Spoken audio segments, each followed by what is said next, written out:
It's officially exam season, grinding season, midterm season, all-nighter season, coffee season, matcha season, library season. Well, you get the idea. You've spent the past few weeks procrastinating and dreading the thought of starting your revision, only to find out that you have 24 hours before your exam. So, you decided to go on YouTube and search for last-minute exam tips to save your grades. And you clicked on this one, which, my friend, you made the right choice, because in this episode of Unit Directs, I'm going to share with you not one, not two, but 8 exam study tips to help you pass your exam. Since you probably don't have enough time to watch the full video, I've provided you with timestamps for you to skip to what's most important for you, although I would suggest otherwise. Anyways, let's start this video. Starting with tip number 8, which is to prioritize your content. Not all subjects need equal time and attention. We each have unique strengths and weaknesses, and knowing yours can save you a lot of time and help you study more effectively. Start by listing all your subjects and sorting them into 3 categories: difficult, moderate, and easy. This helps you to see where to spend the bulk of your energy. Focus most of your study time on the subject that challenges you the most. Tackling the hard stuff first ensures you are building a solid foundation before the exam, and you won't end up cramming everything with equal intensity. Which leads us to tip number 7, which is to eat the frog. This classic productivity hack encourages you to start with the toughest task, often called eating the frog. Begin your study session with the subject or topics you find the most difficult. By tackling this head-on, you will create a sense of accomplishment and momentum. With the hardest part of studying out of the way, you will feel motivated, and everything else you need to study will seem less intimidating. Plus, the relief of getting those challenging topics out of the way makes it easier to focus on your remaining subjects. All done. Time for a shower.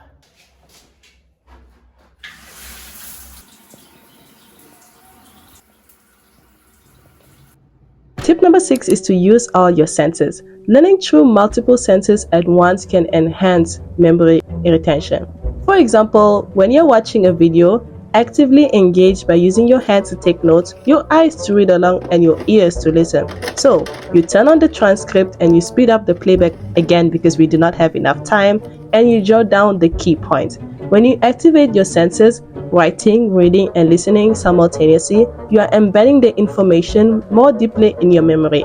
This multisensory approach is a quick, effective way to ensure the material sticks for longer, which is crucial when you're short on time and you need to make the most of every single minute. Personally, pedagogy is a way of learning that involves shooting a person in the back and making sure that they do not repeat the same mistake again. Tip number 5 is to recite your notes out loud.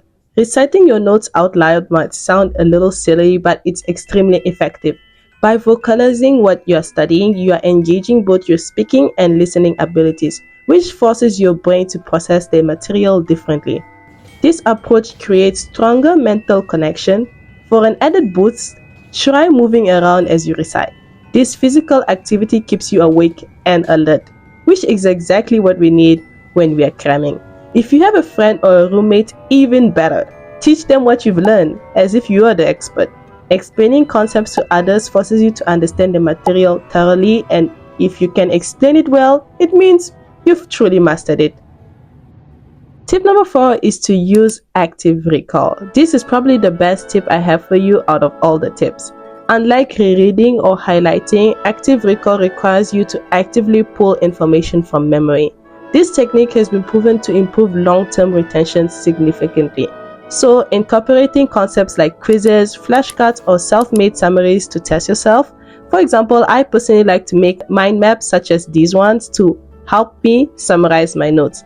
In fact, studies show that active recall can boost your memory retention up to 50%. Now, who wouldn't want that? Am I right?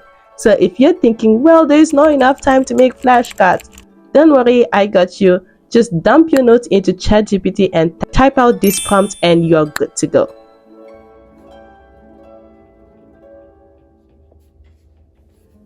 Tip number 3 is to practice spaced repetition. Spaced repetition is a scientifically proven method to reinforce what you've learned. After you study your topic, you review it again at spaced intervals throughout the day. Once in the morning, again in the afternoon, and one more time before bed. Even if you're cramming, this method ensures the information is refreshed multiple times, which strengthens your memory. If you've already made flashcards, use them for these quick refreshers to enhance retention and maximize the impact of your studying.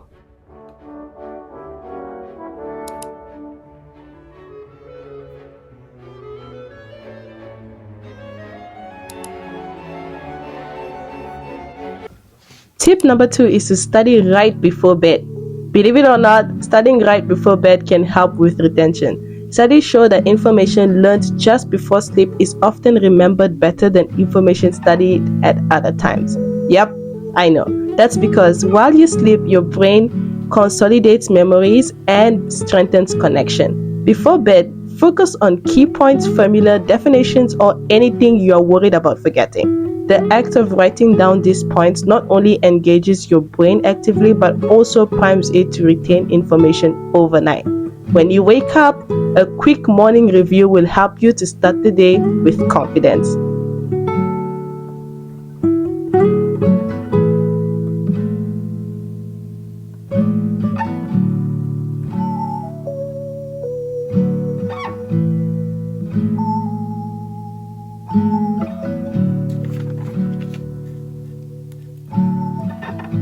Tip number 1 is to do a memory dump. Once the exam starts, use the first few minutes to write down everything important you don't want to forget. This memory dump can include formulas, key facts, or essential points you might forget later.